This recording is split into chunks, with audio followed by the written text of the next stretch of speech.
আমি অপরাধ করেছি, প্রতি বছর ফেরত যাই। আমি একটা হাঁপানি রুগী, কুত্তার মতো ঘুরছি। আমরা সাধারণ মানুষ, আমরা কোনো পার্টির নেতা নয়, কোনো নয়, কোনো পুলিশ অফিসার নয়, কেউ না, সাধারণ মানুষ খেটে খাই, প্রতি বছর ফেরত যায়।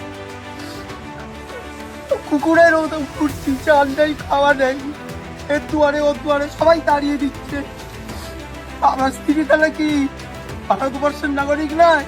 2002 আছে, 2025 আছে, সবে আছে, পৌরসভা, লোকসভা, বিধানসভা সবেতে ভোট দেওয়া হয়।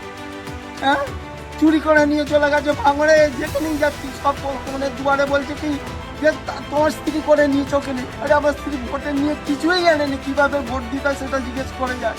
সমস্ত কাগজ ডকুমেন্টস আমার কাছে, কুত্তার মতো ঘুরছি।